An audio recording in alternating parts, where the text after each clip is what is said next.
Doctor Anita Dubey ji, अर्चना बहन sir यहीं campus में ही हैं कहीं, अखिलेश जी, सज्जाद सर, अमरजीत भाई, अमरेश जी, अवधेश भैया, आदित्य त्रिपाठी जी, मंगलम, सभी शोधार्थी, सभी विद्यार्थी, प्रिंसिपल साहब, विजेंद्र जी, शशिभूषण जी, और इन सबको एक जगह इकट्ठा करने वाले जगन्नाथ, मतलब वो यथोनामो तथो गुणा वाला काम किए हैं। तो जगन्नाथ, तो मेरी जगन्नाथ से बहुत शिकायत रहती है कि वो BHU की जो विशेषणवादी परंपरा है उसको बहुत ज़्यादा कैरी करते हैं। तो मैं उनसे कहता हूँ कि इतना थोड़ा विशेषण का प्रयोग कम किया करो। तो वो इस बार उन्होंने विशेषण से ज़्यादा संज्ञाओं पे ज़्यादा उन्होंने ध्यान दिया और बहुत ही इंक्लूसिव किस्म का उन्होंने सेमिनार आयोजित किया। एक बात से कल से सुन के मैं थोड़ा सा मतलब वो भी हूँ, शंकालु भी हूँ कि मैंने PhD तो जीपन में की थी, इतिहास का खैर आखिर वाला हूँ, और जहाँ पर प्रोफेसर बद्री नारायण हूँ, जहाँ पर प्रोफेसर मोहम्मद सज्जाद हूँ, तो वहाँ पर मैं अपने आप को इतिहासकार कहे जाने में थोड़ा सा लज्जा महसूस करता हूँ। मैं अभी भी इतिहास का विद्यार्थी ही हूँ, हाँ उस पेशे में हूँ, तो बुढ़ाते बुढ़ाते इतिहासकार हो जाऊँगा। और इतिहासकारों के साथ एक अच्छी बात यह है कि ये जल्दी किसी को मानते नहीं, बहुत टाइम देते हैं, बहुत ज़्यादा टाइम। जब लोग रिटायर हो जाते हैं तब उनका मूल्यांकन होता है। मतलब कार्यकाल में तो लगभग मूल्यांकन के लिए कोई तैयार नहीं होता है कि अब भारत में बैठे हैं सज्जाद साहब, अब जो युग आया है इरफान हबीब साहब का, वो इतिहासकार हैं, रोमिला थापर, हरबंस मुखिया, ये लोग इतिहासकार हैं। मैं अभी एक इतिहास का विद्यार्थी हूँ, तो इसलिए मैं जो भी कहूँगा एक इतिहास के विद्यार्थी की हैसियत से कहूँगा, और उसमें सुधार की गुंजाइश बनी रहेगी। अब कोई पहली बात नहीं है और अंतिम बात नहीं है। कल से जो स्मृति आख्यान सब में बात हो रही है, इसमें इतिहास की भी बात हो ही रही है। तो पहले इसको बहुत ही परंपरागत तरीके से कहते हैं कि नो डॉक्यूमेंट्स नो हिस्ट्री, बिना दस्तावेज के इतिहास नहीं। ये ऐसा कहा जाता है, लेकिन ये हमेशा सच नहीं है। ये कभी कभी सच है कि अगर दस्तावेज नहीं है तो इतिहास नहीं है, ये सच भी है, लेकिन हमेशा वाला सच नहीं है, ये कभी कभी का सच है। कारण कि जिनके पास दस्तावेज नहीं है, क्या उनके पास इतिहास नहीं है? तो ऐसा भारत या पूरी दुनिया में हजारों हजार समुदाय हैं, जिनमें से कुछ ही समुदायों के पास दस्तावेज है, लेकिन हर समुदाय और हर व्यक्ति का इतिहास है। तो इसलिए दस्तावेज ठीक है, लेकिन दस्तावेज के बिना भी इतिहास होता है, और वो उनके रूपों में अलग अलग जगह हो सकता है। लाल बहादुर वर्मा ने मौखिकता पर खूब काम किया अपने युवावस्था में, बाद में वो दूसरी तरफ मुड़े। बद्री सर बैठे हैं, उन्होंने लगभग अपनी 3 दशक की जिंदगी इसमें लगाई है, अकादमिक जिंदगी मौखिकता के शोध में, उसके बचाव में और उसके त्याग में भी। कुछ इन्होंने त्यागा भी उस मौखिकता की मेथोडोलॉजी में, नई तरफ मुड़े। तो ये सारी बातें इन लोगों के बीच में मैं कह रहा हूँ। इसमें क्या हुआ है कि जब आप बिल्कुल किसी दी गई किताब, दिए गए दस्तावेज से इतिहास लिखते हैं तो सीमित है, लेकिन ऐसे समूह जिनके पास दस्तावेज नहीं थे, जैसे कि दलित, जैसे कि अनुसूचित जनजातियों के लोग, जैसे कि बहुत ही दस्तकार मुस्लिम समूह, उन सबका कोई बहुत इतिहास नहीं रहा। तो उन्होंने इस दस्तावेज से मुक्ति चाही है और नए नए किस्म के इतिहास आए हैं। और अब ऐसे में इतिहासकार का जो दायित्व है वो बढ़ रहा है, और खुद इतिहासकार दस्तावेज जो कह रहे हैं कि बिना दस्तावेज के इतिहास नहीं है, इसमें इतिहासकार भी कसमसा रहे थे, उनकी मुश्किल जैसे बांध दी गई हो कि दस्तावेज दिखाओ तभी इतिहास होगा।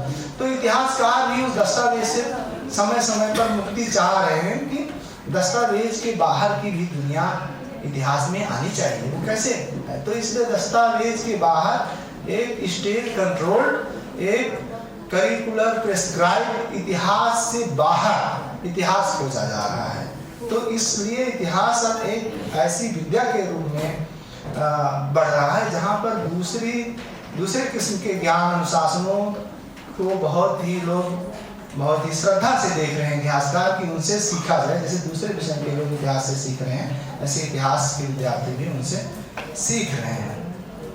पहले किस्म का जो इतिहास था उसमें ये था कि जिनके पास दस्तावेज हैं वह महत्वपूर्ण थे, या जिनके बारे में दस्तावेज थे वह महत्वपूर्ण थे।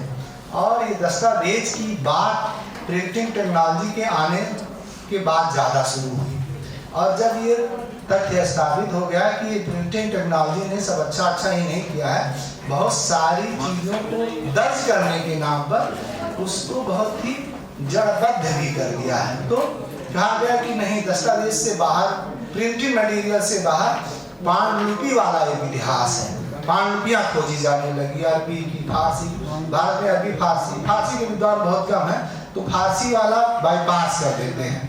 और संस्कृत के बारे में तो ये कहा जा रहा है कि हमारे पांडुलिपियों में ये ज्ञान छिपा हुआ है, ये तो कहा जा रहा है कि ये ज्ञान छिपा है, लेकिन ये बताने वाले बहुत कम लोग बचे हैं कि उसमें उस ज्ञान में है क्या।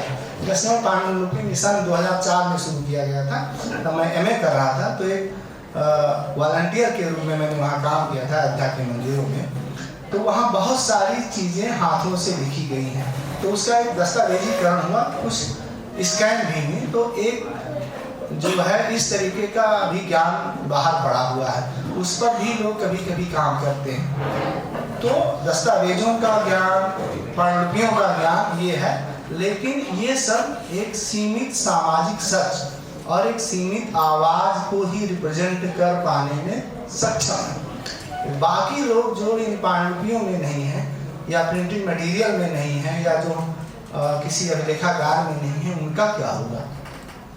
तो इन सब की बात हुई। अब जो इस सबसे बाहर छूट गया है उसको कैसे दर्ज करें, ये सबसे बड़ी दिक्कत की बात है। आज भी बात सचभूषण कर रहे थे कल भी, कि स्मृति कोई ऐसी चीज नहीं है जो हमेशा लगभग एक ही तरीके से आती है, बल्कि वह हर समय में नई नई स्मृतियाँ बनती हैं, और जो लिखी हुई सामग्री है वो किसी स्मृति को दर्ज करती है, और फिर वह लिखी हुई सामग्री नई किस्म की स्मृति को बढ़ावा देती है। जैसे कि 1982 में कुबेर नाथ राय ने एक निबंध लिखा, उसका शीर्षक था निषाद बांसुरी। तो उसमें उन्होंने बहुत सारी बातें बताई निषाद समुदाय के बारे में। वह निषाद समुदाय नहीं जो आज उत्तर प्रदेश में ओबीसी समुदाय के रूप में है, बल्कि उस निषाद समुदाय के बारे में उन्होंने बात की जिनको हम आत्मिक कहते हैं, और उसमें से एक बड़ा हिस्सा जिनका जीवन नदियों से जुड़ा हुआ है। उस पर उन्होंने निबंध लिखा निषाद बांसुरी 1982 में। उसमें एक जगह उन्होंने कहा कि इस धरती की आदिम संज्ञाएं, खेती करने के तौर तरीके, गणना पद्धतियाँ, पहले 20-20 में गिनती होती थी, गणना पद्धतियाँ, हल्दी का प्रयोग करना, विवाह आदि के तौर तरीके, ये निषादों से हमने सीखा। ये 1982 में आई बात। फिर उस जब वो छपा निबंध, फिर उसको 80 के दशक में जब कम्युनिटी के लीडर्स, ऑर्गेनिक इंटेलेक्चुअल जिनको बदिशा कहते हैं, उन लोगों ने जब वो चैट बुक इकट्ठा करनी शुरू की, तो उसमें सब बातें आने लगी। तो किन्हीं में तो पहले तो उनको रिफर किया गया कुबेर नाथ राय को, कुबेर नाथ राय ऐसा कहते हैं, ऐसा निषाद बुद्धिजीवियों ने कहा। बाद में निषाद बुद्धिजीवियों ने ये कहना भी बंद कर दिया, क्योंकि वो ज्ञान इतना ज़्यादा इंटरनलाइज हो गया कि वो सब लोग कहने लगे कि हम ये जो इस धरती की आदिम संज्ञाएं निशानों की देन है। तो ये बात इतनी ज़्यादा जो है प्रचलित है कि कानपुर, जहाँ मैं पिछले 7-8 साल से रह रहा हूँ, वहाँ नदी के उस पार एक गाँव है कंचनपुर। तो वह वहाँ गया था, तो वहाँ एक अपने उम्र के आदमी से बात कर रहा था जो नाव चलाते हैं, तो उन्होंने यही बात दोहरा दी जो कुबेरनाथ राय ने 1982 में कही। इसका मतलब क्या है कि एक चीज जो है, जो लिखित पाठ में है,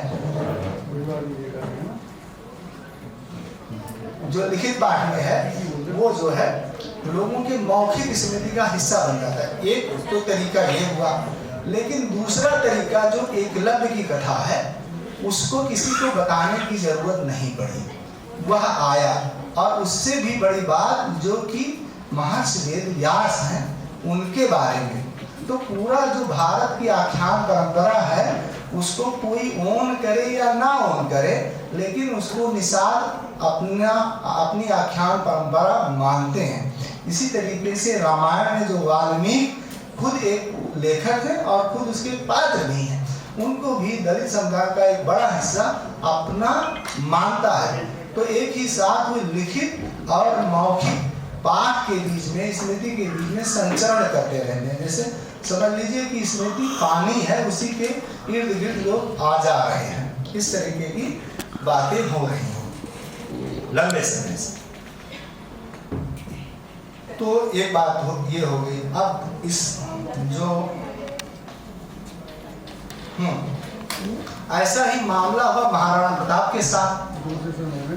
मैं पिछले कई साल से 12-13 साल से घुमंतुओं पे, ये मैं कहता हूँ सार्वजनिक रूप से कि घुमंतुओं पे काम कर रहा हूँ, लेकिन अब मुझे ही नहीं पता मैं कर क्या रहा हूँ, क्योंकि मैं उसको लिख नहीं पा रहा हूँ। तो यही लोग पूछते हैं कि लिखोगे कब, यानी लिखने से ही बात बनेगी, और अगर आप बोल रहे हैं तो बात बनेगी नहीं। भारत में बहुत सारे लोग बहुत समय से बोल रहे हैं और चूंकि वो लिख नहीं पा रहे हैं इसलिए उनकी बात नहीं बन रही है। तो घुमंतु समुदायों में आप जाइए तो वो एक बात ये जरूर कहते हैं कि जब महाराणा प्रताप से अकबर का युद्ध हो रहा था, कभी कुछ जो मुख्य धारा के इतिहासकार हैं वो कहते हैं अकबर से महाराणा प्रताप का युद्ध हो रहा था, लेकिन घुमंतु कह रहे हैं जब महाराणा प्रताप से अकबर का युद्ध हो रहा था, तो महाराणा प्रताप को ऊपर रखते हैं। महाराणा प्रताप से जब अकबर का युद्ध हो रहा था तो उसमें महाराणा प्रताप उनसे जब पीछे हटे और उनकी सेनाएं छिन्न भिन्न हुई, तो वो जो छिन्न भिन्न लोग थे वो पूरे उत्तर भारत में बिखर गए। तो वे लोग कौन हैं? तो कहते हैं हम लोग वही लोग हैं जो महाराणा प्रताप की सेना के साथ थे, और इसको वो एक मेमोरी के रूप में बहुत अच्छे तरीके से याद करते हैं। ऐसा वो क्यों करते हैं? ऐसा इसलिए करते हैं कि अंग्रेजी शासन में उनको क्रिमिनल ट्राइब कहा गया, जराए पेशा कहा गया, चोर कहा गया, तो उनको कोई सम्मान दे नहीं रहा था। तो उनको राणा प्रताप का जो प्रतीक है वो एक सम्मान देता है कि हम राणा प्रताप के सैनिक थे, हम उनके वंशज हैं, हमको अंग्रेजों ने जो कहा वो कहा, लेकिन ये केवल एक बीच में विघटन है, कलरेशन है। हम राणा प्रताप के सैनिक हैं और हम सम्मान की अपेक्षा रखते हैं। और एक तीसरी बात ये हुई कि मैं एक बार कानपुर के पार्कों में ऐसे ही बेवजह मतलब वजह थी लेकिन बेवजह ही घूम रहा था, तो एक किशोरी लड़की से मैंने बातचीत करनी शुरू की। तो हमने पूछा कि आप कहाँ से हैं, क्या हैं, तो वहीं पर कानपुर की थी। तो उन्होंने बताया कि वह रणजीत सिंह की वंशज है, महाराजा रणजीत सिंह की वंशज है। एक लड़की है 16-17 साल की लड़की, और वो 16-17 साल की लड़की ऐसी नहीं कि बहुत खूबसूरत हो, बहुत अच्छे कपड़े पहने हो, जी नहीं, बिल्कुल ऐसे नहीं। कूड़ा बीनने वाली लड़की 16-17 साल की, मतलब 35 किलो उसका वजन रहा होगा, ऐसे ही दुबली पतली लड़की। वो कह रही है कि मैं रणजीत सिंह की वंशज हूँ। तो मुझे लगा कि ये कुछ गड़बड़ है। फिर दूसरे-तीसरे दिन के बाद फिर मैंने उससे पूछा, तो फिर उसने यही बताया कि नहीं, हम रणजीत सिंह के वंशज। उसके बाद में 2022 में मैं जब दिल्ली गया तो एक शेर सिंह शेर, उन्होंने रणजीत सिंह की जीवनी लिखी है, उसमें एक चैप्टर है द लास्ट सांसी। तो सांसी जो है वो अब कहते हैं कि रणजीत सिंह की माँ सांसी समुदाय की थी। तो पूरा जहाँ ये अलीगढ़ है, अलीगढ़ में भी सांसी है और आगरा में सांसी है, आगरा के आसपास इलाकों में सांसी है। तो अपने आप को रणजीत सिंह का वंशज बताते हैं, और रणजीत सिंह की एक वीर योद्धा की स्मृति उन्होंने संजो रखी है। तो वो रणजीत सिंह का वंशज इसलिए बताते हैं कि इतिहास में उन्हें जो बेइज्जत कर दिया, जो उनका सम्मान छीन लिया, इसके बदले में वो कर क्या सकते हैं। तो वो एक ऐसे आख्यान का सहारा लेते हैं जो अंग्रेजी शासन को बाईपास करता है। 1830 से लेकर 1857 तक भारत में ऐसी कोई जाति बिरादरी नहीं बची। मैं नाम लेकर कहता हूँ, ठाकुर, बाभन, लाला, भैया, दलित, ओबीसी में सबको अंग्रेजों ने चोर बताया, सबको चोर बताया। ठीक, आप श्री नियम के विवरण पढ़ लीजिए, वो सबको चोर बताते हैं। ब्राह्मणों को भी चोर बताते हैं, ठाकुरों को भी चोर बताते हैं, लालाओं को चोर बताते हैं, मुस्लिमों को चोर बताते हैं। लेकिन जैसे ही 1857 हुआ, और उसके बाद में लगा कि भारत का शासन, भारत के प्रभुवर्ग की सर्वानुमति के बिना नहीं चलाया जा सकता। तो जिनको वो अपने साथ कर सकते थे उनको तो उन्होंने अपने साथ कर लिया। जो नगर में बसे थे उनके साथी हो गए, जो गांव में बसे थे खेती कर रहे थे वे उनके साथी हो गए, जो ना नगर में बसे थे ना गांव में बसे थे वे उनके साथी नहीं रह गए, और वे उनका कानून भी नहीं मानते थे क्योंकि उनकी कोई निश्चित पता ठिकाना नहीं था। तो उनको उन्होंने चोर घोषित कर दिया, और चोर घोषित करने का अधिकार किसी जज के पास नहीं था, समाज के पास नहीं था, कलेक्टर के पास हो गया। तो गांव के गांव चोरों के गांव घोषित कर दिए गए। पहले पुरुष चोर घोषित किए गए, फिर महिलाएं चोर घोषित की गई, फिर उनके बच्चे चोर घोषित किए गए। तो इस तरीके से क्रिमिनल ट्राइब का एक उनके ऊपर एक सदमा ला दिया गया, और उसके साथ वो अभी भी जी रहे हैं। लेकिन उस सदमे से मुक्ति के लिए उनको जो सबसे बड़ी दवाई, सबसे बड़ा मरहम मिलता है, वो मिलता है कि हमने 1857 में भाग लिया था और हमने अंग्रेजों को बहुत ज्यादा तंग किया था, इसलिए हमें क्रिमिनल ट्राइब कहा गया।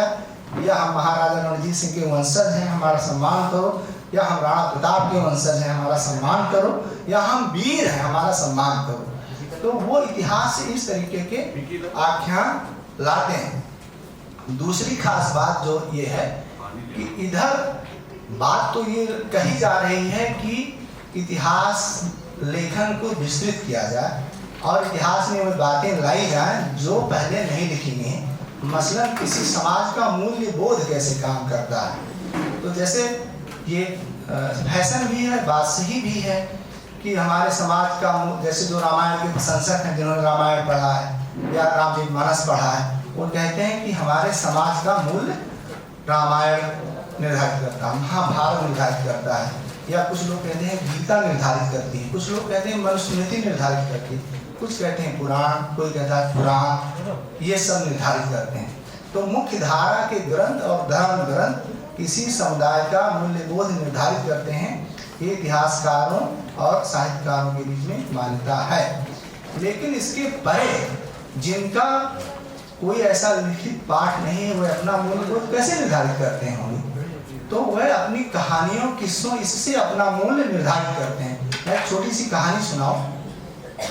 कहानीकार यहाँ बैठे हैं, कई कहानीकार थे। तो एक कहानी एक ही आदमी आधुनिक समय में कागज पर लिखता है और उसकी वो जिम्मेवारी लेता है कि ये कहानी उसकी है, अच्छी है, बुरी है, संपादक छापता है। लेकिन समाज एक कहानी को अलग अलग तरीके से लिखता है, या एक समुदाय ही बड़ा कहानीकार होता है। समुदाय अपने आप में सबसे बड़ा कहानीकार है। किसी भी उस्ताद किस्सा गो से बड़ा समाज किस्सा गो होता है। समाज कैसी कैसी कहानियां गढ़ता है।